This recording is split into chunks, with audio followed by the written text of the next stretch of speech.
Monitor stared at the glowing display screen in front of him. Numbers flowed across the monitor like water, but something was wrong. Very wrong. He worked alone in the deep space listening post on the edge of space. His job was simple: watch for danger and report anything unusual. For 10 years, he had seen the same patterns over and over. Trade ships moving between worlds, military patrols following their routes, the steady pulse of normal galactic life. But today was different. The energy readings on his screen made no sense. They came from Zone 7, a region of space that no one bothered to explore. The signals were massive, bigger than anything he had ever recorded. They pulsed with a strange rhythm that seemed almost like a heartbeat. Rubbed his 4 eyes and looked again. The numbers stayed the same. Whatever was out there used more power than an entire star system. His communication device beeped. Monitor Station 12, this is Control. Report status. Hesitated. If he reported this, they would think he was crazy. The readings were impossible. Nothing in the galaxy could generate that much energy except stars themselves. Station 12 reporting. All normal, Control. Understood. Continue monitoring. The line went silent, looked back at his screen. The massive energy signals continued to pulse in that steady, artificial rhythm. 3,000 years had passed since the great species of the galaxy learned to work together.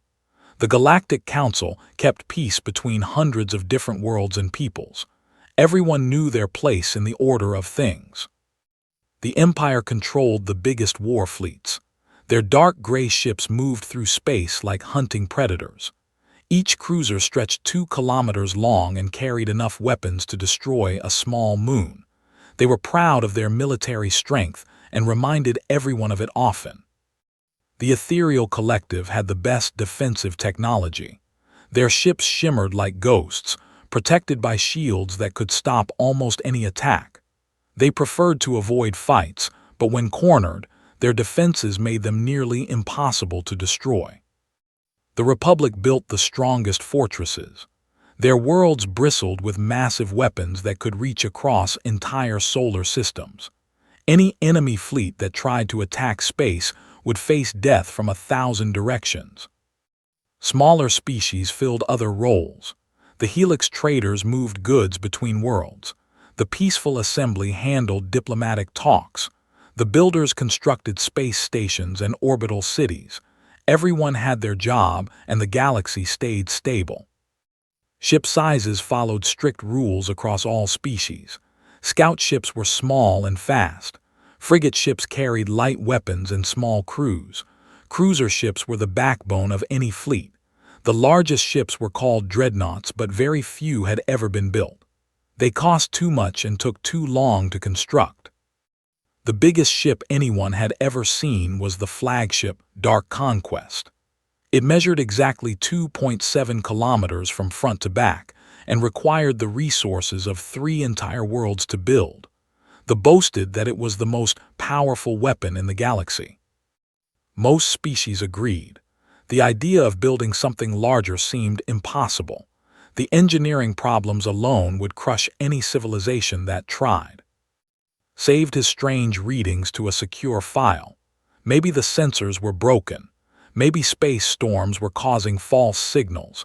But deep in his mind, he knew something was really out there. Days passed. The energy signals continued. They grew stronger and more complex. Started to see patterns in the data that looked almost like construction schedules. Something was being built in Zone 7. Something huge. He began working extra shifts, studying every detail of the mysterious signals. His supervisor noticed his dedication but asked no questions. Monitor stations were lonely places, and many operators developed strange hobbies to pass the time. The breakthrough came on a quiet night shift. Was analyzing 3 weeks of data when he spotted something incredible. The energy patterns weren't random. They followed the same timing patterns used by shipyards across the galaxy, but the power levels were wrong. They were hundreds of times stronger than any shipyard he knew. His hands shook as he made calculations. If these really were construction patterns, then whatever was being built had to be enormous. Not just large, impossibly massive. Bigger than any city. Bigger than most moons. Tried to convince himself he was making a mistake. No species could build something that large. The materials alone would bankrupt entire star systems. The engineering knowledge required would take thousands of years to develop. But the numbers didn't lie. Something in Zone 7 was using enough energy to power entire civilizations, and it was growing stronger every day. He made a decision that would change everything. Instead of keeping silent, he would report his findings to the Galactic Council. They had scientists and experts who could explain what he was seeing. Maybe they would tell him his sensors were broken and he could go back to normal monitoring duties. The next morning, sent his report through official channels. He included all his data, calculations, and analysis. He marked it as a possible security issue and waited for a response. The reply came faster than he expected. The Galactic Council wanted to see him in person. They were sending a transport ship to bring him to the central station. As packed his few belongings, he looked one last time at his monitoring station.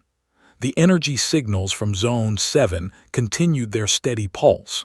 Whatever was out there was still growing, still building, still preparing for something. He had no way of knowing that his report would lead to first contact with a species that would change the galaxy forever. The humans were about to reveal themselves, and nothing would ever be the same. The transport ship arrived 3 days later, climbed aboard, carrying his data files and his growing sense of dread. Behind him, the monitoring station continued its lonely watch, recording signals from something that should not exist. In Zone 7, construction continued. The Galactic Council chamber buzzed with quiet conversations. Representatives from dozens of species sat in curved rows, their various forms creating a rainbow of colors and shapes. At the center podium, HFY studied the data that Monitor had provided. "These readings are certainly unusual," she announced to the assembly. Her voice echoed through the vast chamber. "However, we must consider natural explanations before assuming artificial origin." Ambassador of the Empire leaned forward in his massive chair. His dark armor gleamed under the chamber lights. "Hi, with respect, my people have been monitoring space for centuries. We know the difference between natural phenomena and construction signatures." The ethereal representative shimmered as it spoke, its form barely visible. "The energy patterns do show artificial regulation, but the scale suggests either sensor malfunction or a previously unknown stellar event." Stood at a small platform, feeling very small among the powerful beings around him. "Honored, I have checked my equipment many times. These signals are real and they are growing stronger." HFY nodded thoughtfully. "Very well, we shall investigate. I propose sending a joint exploration fleet to Zone 7. Each major power will contribute ships to ensure proper representation." The delegate's mechanical voice crackled through speakers. "The Republic will provide our survey vessel, Deep Scanner. Its sensors can detect artificial structures across an entire solar system." "The Empire offers the heavy cruiser Iron Thunder," Ambassador announced. "If there is danger, we will be prepared." The Ethereal Collective agreed to send their science ship, Whisper of Truth. The Confederacy would provide diplomatic vessel, Peaceful Contact, with a board as technical advisor. Within 2 weeks, the joint fleet assembled at the edge of Zone 7. The 4 ships made an impressive sight floating together in space. Each vessel represented the best their civilizations could offer. The Deep Scanner looked like a floating crystal palace. Its sensor arrays covered every surface like glowing jewels. The Iron Thunder resembled a giant metal shark, dark and threatening. The ethereal Whisper of Truth appeared to be made of liquid light, constantly shifting and flowing. The peaceful contact had clean white curves designed to appear non-threatening. Fleet Commander of the took overall command. His mechanical body interfaced directly with his ship's systems, allowing him to process information faster than organic beings. All ships report ready, he announced over the fleet communication channel. Beginning approach to target zone. Maintain standard formation. The 4 ships moved deeper into unexplored space. Long-range sensors began detecting normal stellar objects, a yellow star with several planets, asteroid belts, gas giants with many moons, nothing unusual at first. Then they found the artificial signals. By the void, whispered the ethereal scientist, these readings are off our scales. The source appeared to be the 4th planet of the system. As they approached, they could see massive orbital structures surrounding the world. Space stations, shipyards, and defensive platforms created rings of metal and light around the planet. But the structures followed no known design patterns. They were too smooth, too organic-looking, advanced but different from any galactic civilization. Detecting multiple artificial intelligence signals, reported Commander. Someone is trying to communicate with us. The main screen flickered to life. A strange creature appeared bipedal, with pale skin and small eyes. It spoke in sounds that the translation computers struggled to process. Unknown vessels, this is Admiral Sarah of the United Earth Systems. Welcome to the Sol system. We've been expecting you. The translator finally stabilized. The being's voice became clear and understandable. I am Fleet Commander of the Galactic Council Exploration Fleet. We detected unusual energy signatures from this region. Are you responsible for those signals? The human smiled, showing white teeth. Yes, those would be our industrial operations. Please forgive any concern they may have caused. We're peaceful people, but we do maintain active shipbuilding programs. Ambassador leaned forward on his own ship. What is your species called? We have no record of your civilization in Council databases. We call ourselves humans. We've been spacefaring for about 200 years now, but this is our first contact with galactic civilization. We're honored to meet you. The alien fleet moved closer to the human world. They could see cities on the planet's surface and busy traffic between orbital stations.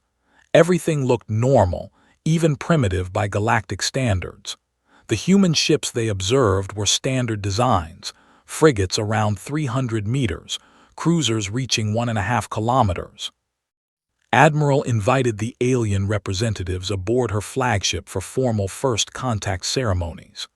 The UES Harmony was an impressive vessel at 1.2 kilometers long, but it fitted perfectly within expected parameters for a spacefaring civilization.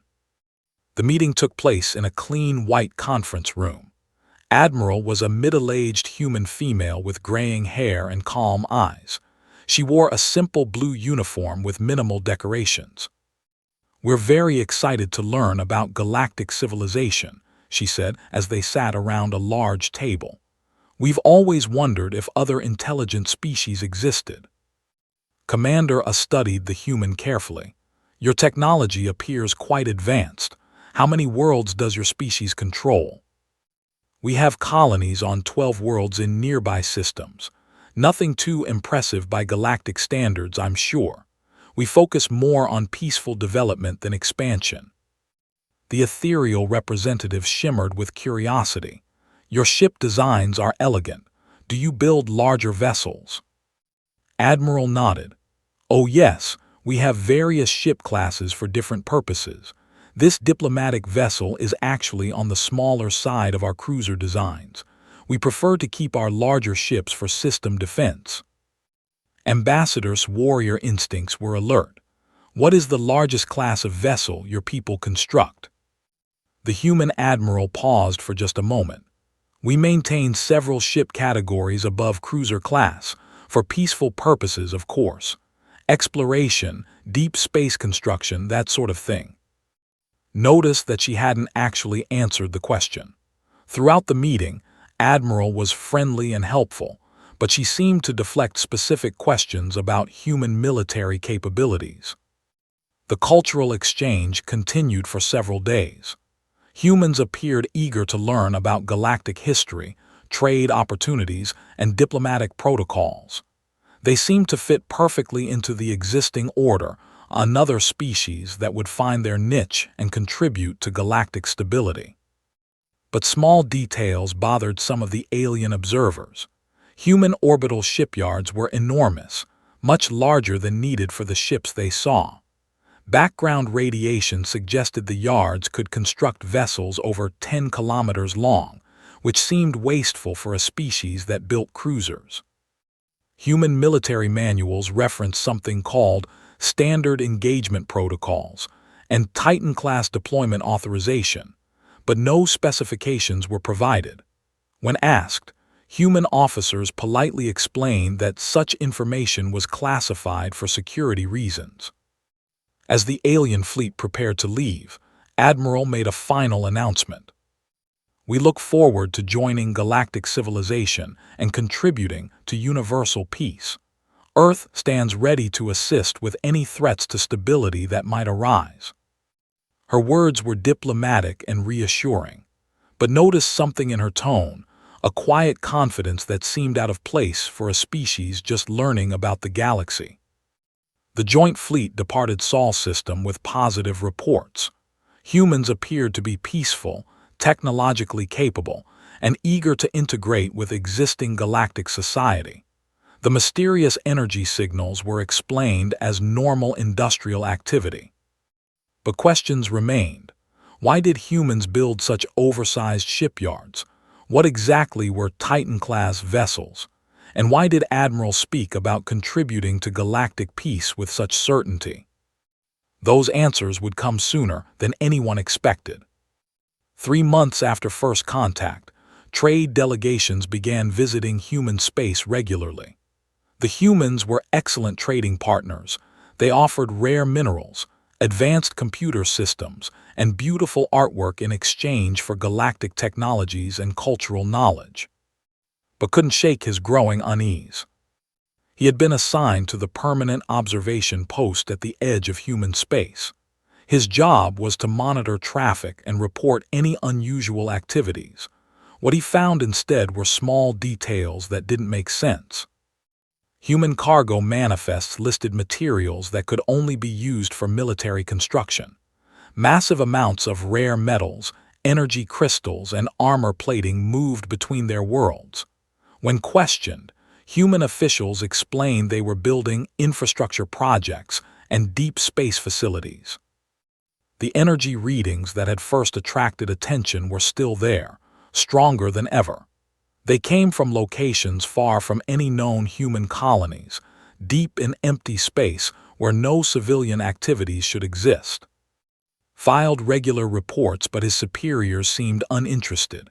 The humans were peaceful and cooperative. Trade was profitable. Why look for problems that might not exist? Ambassador had different concerns. As a warrior species, they understood military thinking better than most. During his visits to human space, he noticed troubling details. Human naval academies taught courses on multi-theater operations and large-scale fleet command. These subjects only made sense if humans planned to operate much larger military forces than they currently displayed. Human officers spoke casually about rotation schedules for their deep space fleets, but those fleets were never visible to alien observers. When asked directly, they explained that their ships were conducting routine patrols in classified sectors. Most disturbing were the references to something called the Reserve Fleet. Human military documents mentioned it constantly, but no alien had ever seen these reserve ships. Humans claimed they were keeping older vessels in storage as backup forces. The Ethereal Collective had their own reasons for worry. Their advanced sensors could detect gravitational distortions caused by very large objects. Near human industrial zones, they recorded readings that suggested the presence of massive structures. much larger than any ships they had observed. When ethereal scientists asked permission to conduct detailed scans, human authorities politely declined. They explained that industrial sites contained proprietary technologies and security-sensitive materials that couldn't be examined by outsiders. The breakthrough came when decided to risk his career on unauthorized surveillance. Using his monitoring station's most powerful sensors, he conducted deep scans of the human industrial zone designated Facility 7. The results made his 4 eyes go wide with shock. The facility wasn't just large, it was gigantic. Underground construction bays stretched for dozens of kilometers. Energy readings suggested active shipbuilding on a scale that dwarfed anything in galactic history. Most terrifying were the structural signatures. Whatever was being built in those hidden yards was bigger than space stations, bigger than asteroid mining platforms, bigger than anything that should be possible to construct. His hands shook as he recorded the data. If his readings were correct, humans were building ships that were 50 times larger than the biggest cruisers. The implications were staggering. But before he could report his findings, events in another part of the galaxy demanded everyone's attention. The Ravager swarms had attacked the border colonies. The Ravagers were one of the galaxy's worst nightmares, a species that consumed everything in their path, leaving dead worlds behind. They appeared without warning, destroyed everything they found, and vanished back into deep space. Their latest attack targeted the Helix Trader colonies in the Outer Rim. 12 worlds were under siege by Ravager bioships. The creatures' organic vessels were tough, fast, and completely ruthless. The Galactic Council mobilized a relief force, but it would take weeks to reach the battle zone. Thousands of innocent civilians would die before help arrived. Then Admiral made an unexpected announcement. "Earth has received word of the attack on Helix colonies," she said during an emergency council session. "We would like to offer assistance. We can have ships in the area within 72 hours.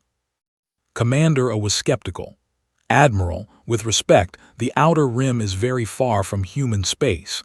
How could your ships travel such distance so quickly?" Admiral smiled that same confident smile. "We maintain rapid response capabilities for emergency situations. Our ships are already departing." "How many vessels are you sending?" asked Ambassador. "One ship should be sufficient for the current situation." The alien representatives exchanged glances. One ship against an entire Ravager swarm. The humans were either incredibly brave or completely insane. 71 hours and 36 minutes later, the emergency ended. The Helix colonies reported that all Ravager bioships had been destroyed, every single one. The attack fleet that had terrorized 12 worlds was completely eliminated. When the Galactic Council relief force finally arrived, they found no trace of the battle except scattered Ravager debris floating in space. The human ship was already gone, departed as quickly as it had arrived. "How is this possible?" Commander demanded during the next council session. Admiral appeared on the communication screen from her flagship. "Our response vessel encountered the Ravager force and convinced them to withdraw from the area. No further details are necessary." "Convinced them," Ambassador's voice carried disbelief. "Ravagers don't negotiate, they fight until they die." "Our diplomatic methods can be quite persuasive," Admiral replied calmly.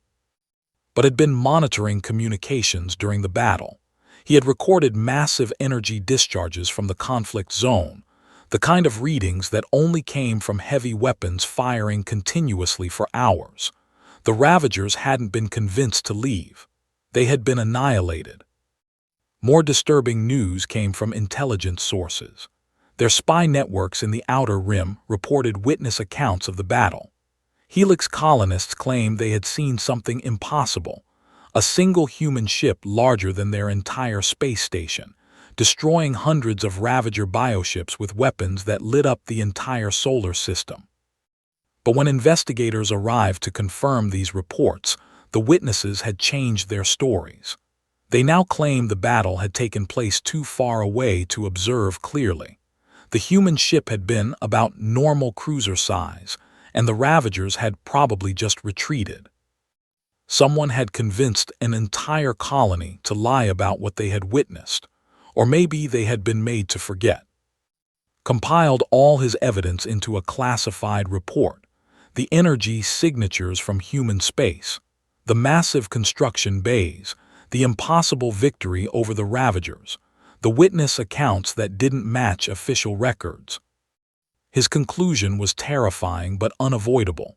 Humanity was hiding their true military capabilities. They possessed ships and weapons far beyond anything the galaxy had ever seen, and they were working very hard to keep that fact secret. The question was why? Were they planning conquest? Were they afraid of how other species would react? Or were they simply waiting for the right moment to reveal their true strength? Sealed his report and prepared to transmit it to the highest levels of galactic intelligence. But before he could send it, new alerts began flashing on his monitoring station. Something was coming from the galactic rim, something that would force humanity to reveal their true nature whether they wanted to or not. The Horde had returned. The emergency sirens echoed through the Galactic Council chamber. Red warning lights flashed as representatives hurried to their positions. High Ra stood at the central podium, her face grave with the worst news the galaxy had heard in centuries. "The Horde has emerged from the galactic rim," she announced. "Long-range sensors confirm a massive invasion fleet moving toward the core systems." Shocked silence filled the chamber. They were a nightmare from galactic history, cybernetic beings who consumed entire civilizations, turning conquered worlds into factory planets for more war machines. They had last appeared 300 years ago, devastating dozens of systems before mysteriously retreating. "How many ships?" asked Commander, his mechanical voice tight with worry. "Over 500 biomechanical cruisers. 3 captured alien dreadnoughts that they've converted to their technology. Intelligence estimates they can destroy most outer colonies within 6 months."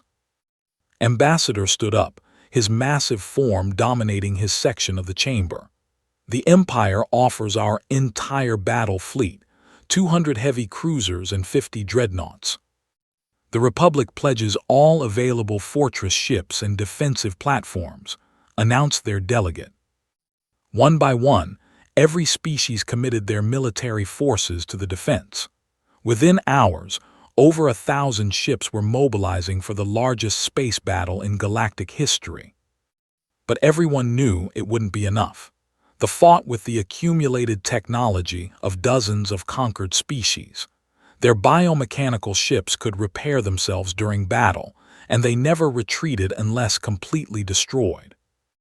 Admiral's image appeared on the main communication screen. She looked as calm as always, but noticed something different in her eyes, a hardness that hadn't been there before. "Earth has received word of the emergence," she said.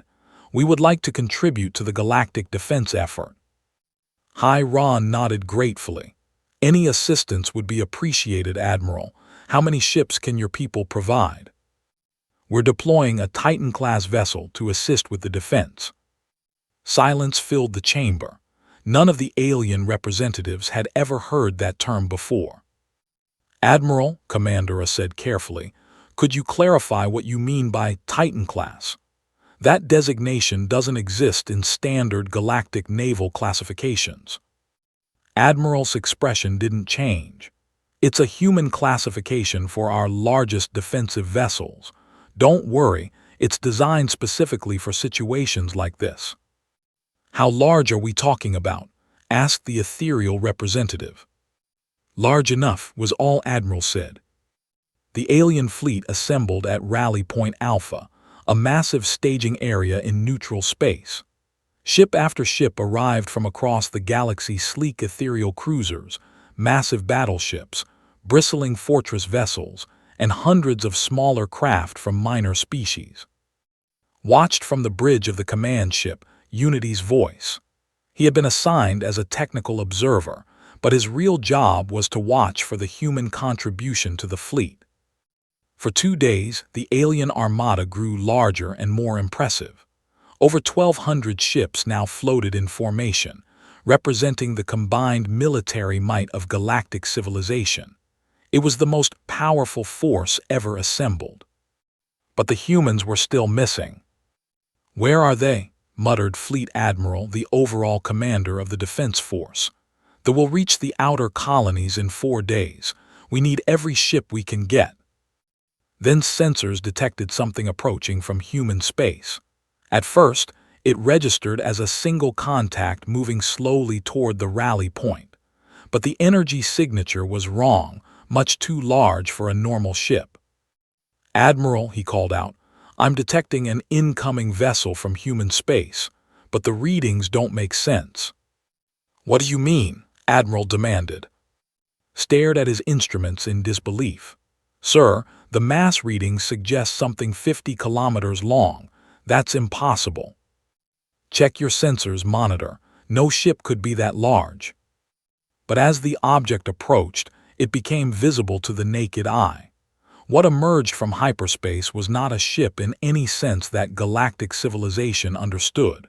It was a mobile fortress, a city in space, a construction that every principle of space engineering.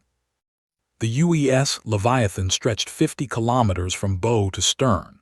Its hull was a dark gray that seemed to absorb light, making it appear like a piece of space itself had come alive. Thousands of weapon ports dotted its surface like the eyes of a massive insect. Shield generators created a visible shimmer around the entire structure. But it was not alone. 3 more Titans emerged from hyperspace in perfect formation: the UES Behemoth, the UES Goliath, and the UES Sovereign. Each was as massive as the first, each bristling with more firepower than entire alien fleets. The alien armada fell silent. 1,200 ships suddenly seemed small and fragile next to the 4 human monsters. The largest dreadnought looked like a tiny minnow next to a whale.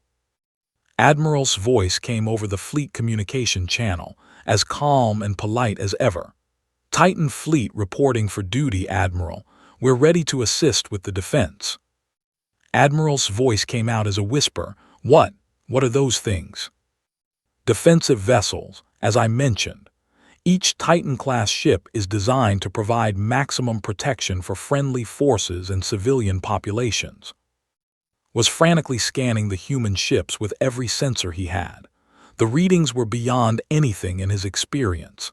Each Titan-class vessel carried enough firepower to destroy entire planets. Their shield systems generated more energy than most stars. Their armor was so thick that normal weapons would barely scratch the paint. "How many of these ships do you have?" Admiral asked, his voice still weak with shock. "Currently operational, 4. We maintain several others in various states of readiness." The implications hit the alien fleet like a physical blow. Humans had been casually building weapons that could destroy the entire galactic civilization, and they had been politely hiding that fact for months. They arrived exactly when intelligence predicted. 500 biomechanical cruisers dropped out of hyperspace at the edge of the target system, ready to begin their campaign of destruction.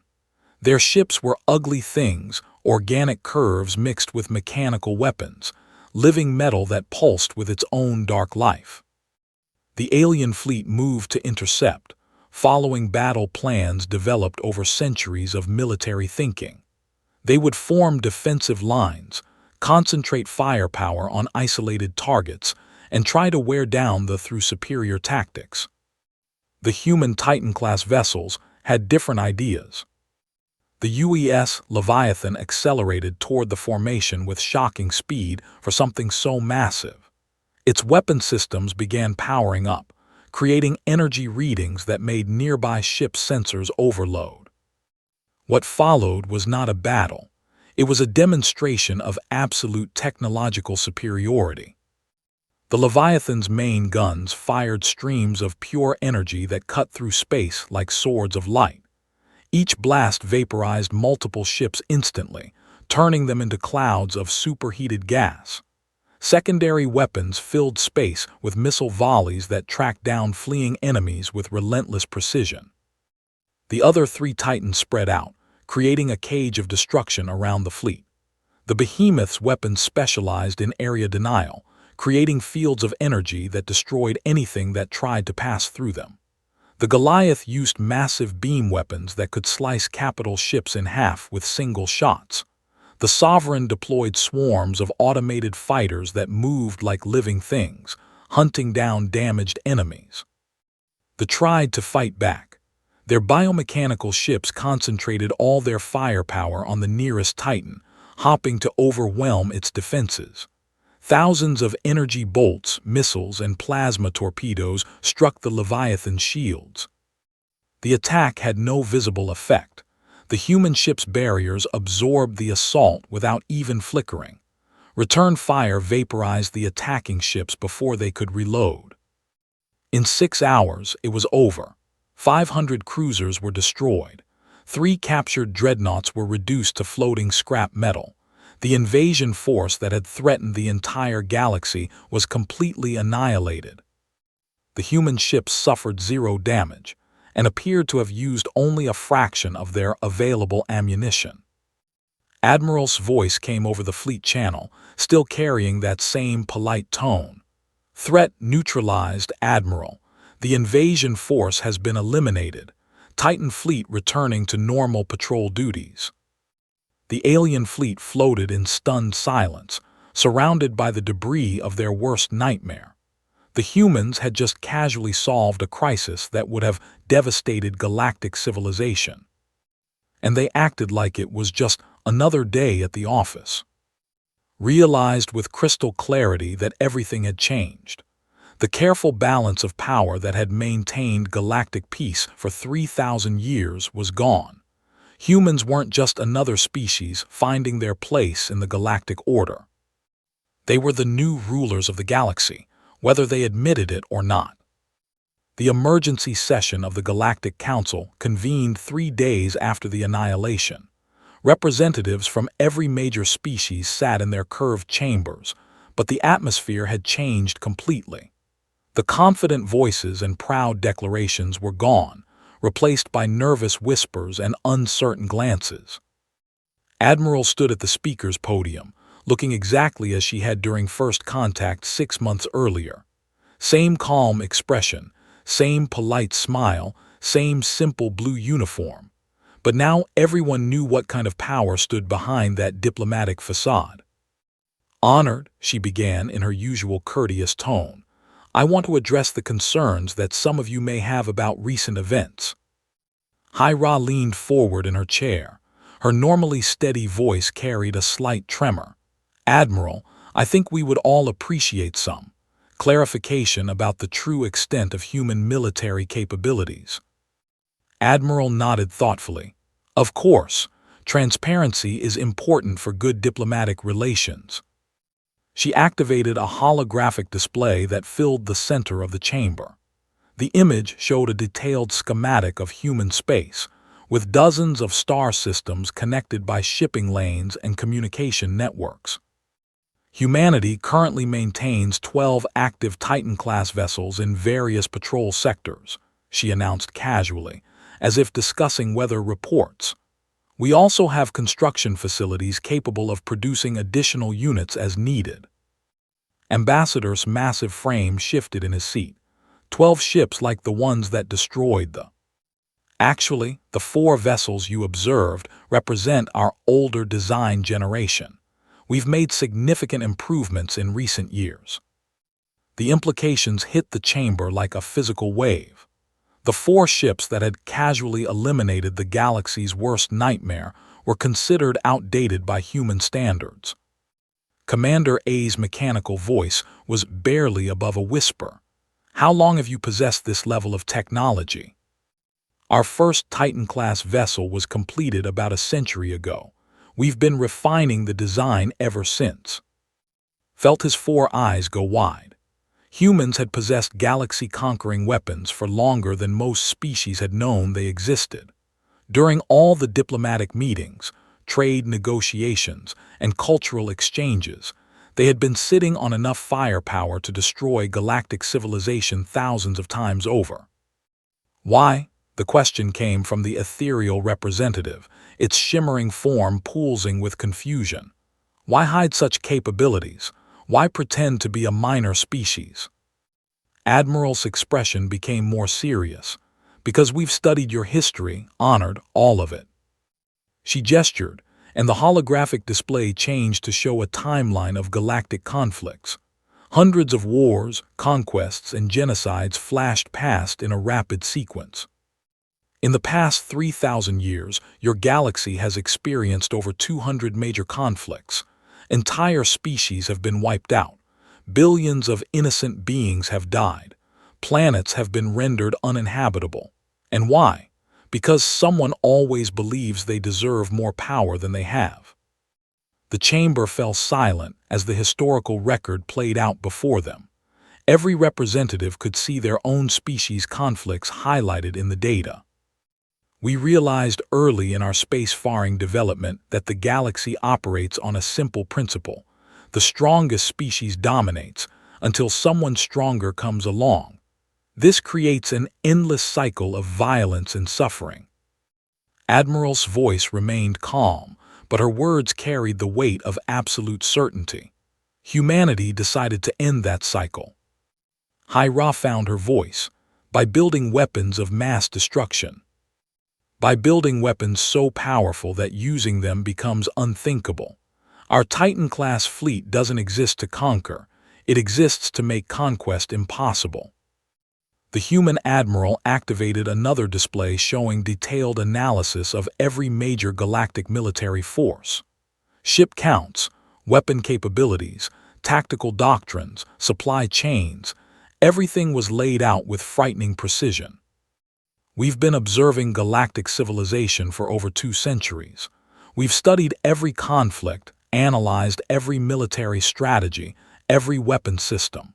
We know exactly what each species is capable of, and we've prepared accordingly.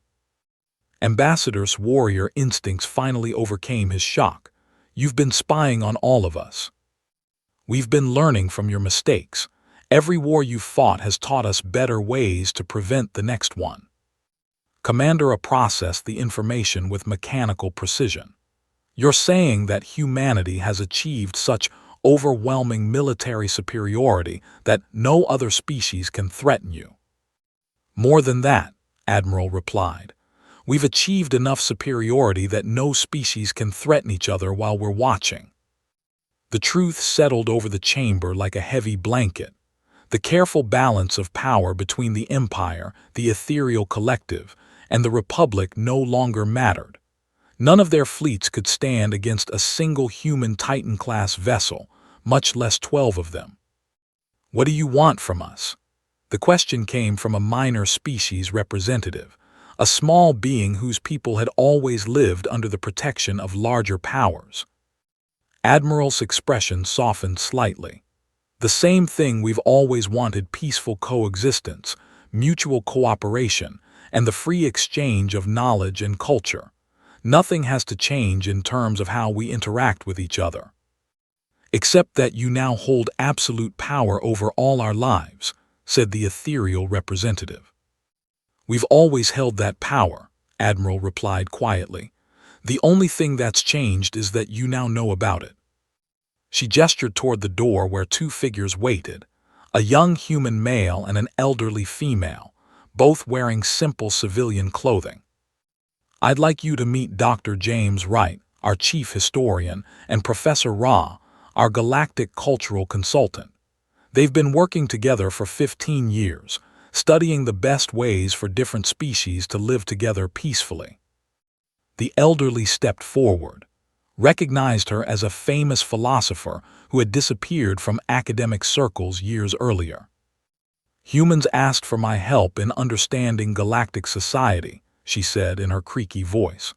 I've spent decades studying their proposals for cooperation. They truly want peace, but they understand that peace must be enforced. Dr. Wright nodded. Every stable civilization in galactic history has required some form of authority to prevent conflict. Unfortunately, previous attempts at galactic government have always collapsed because they lack the power to enforce their decisions. You're proposing to become galactic dictators, accused ambassador. We're proposing to become galactic peacekeepers, Admiral corrected. There's a significant difference. She activated one final holographic display. This one showed a projected timeline stretching into the future, trade routes expanding, scientific knowledge shared freely between species, conflicts resolved through negotiation instead of warfare. This is what we want to achieve. A galaxy where differences are settled with words instead of weapons, where no species lives in fear of invasion or genocide, where everyone can focus on exploration, discovery, and improving their people's lives. And if we refuse to accept human authority, asked Commander A. Admiral's smile never wavered, but something cold flickered in her eyes. Then you'll discover exactly how persuasive our diplomatic methods can be. The chamber fell silent again. Everyone remembered what had happened to the Ravager swarms when they encountered human diplomacy. Hyra finally spoke. What are our options? The same options you've always had. Participate in galactic civilization, follow the basic principles of peaceful coexistence, and resolve disputes through established channels. The only difference is that those principles will now be enforced consistently. Over the following weeks, the new reality settled across the galaxy like a gentle but unbreakable net. Trade continued normally. Scientific exchanges proceeded as before. Cultural programs flourished.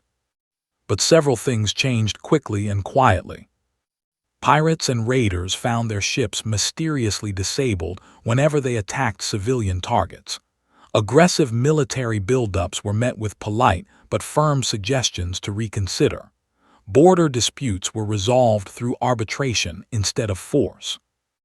The galaxy's arms dealers went out of business almost overnight, who needed weapons when conflict had become impossible. Returned to his monitoring station, but his job had changed. Instead of watching for threats, he now observed the gradual transformation of galactic society. Wars ended. Fear decreased. People began to imagine futures that didn't include the constant possibility of invasion. But late at night, when his monitoring equipment was running routine scans, sometimes detected energy signatures from deep in human space. Massive construction projects that dwarfed even the Titan-class vessels. When asked about these readings, Admiral would smile and explain that humans always believed in being prepared for unexpected challenges. Project Atlas is just insurance, she would say. Something to help us deal with threats from outside the galaxy if they ever arise. Never asked what could possibly threaten beings who built 50-kilometer warships for routine patrol duties. Some questions were better left unanswered. The galaxy had entered the age of Pax, whether it wanted to or not, and in the depths of space, construction continued on ships that would make the Titans look small by comparison. After 3,000 years of chaos, the galaxy finally had peace. It just came with a price that no one had expected to pay.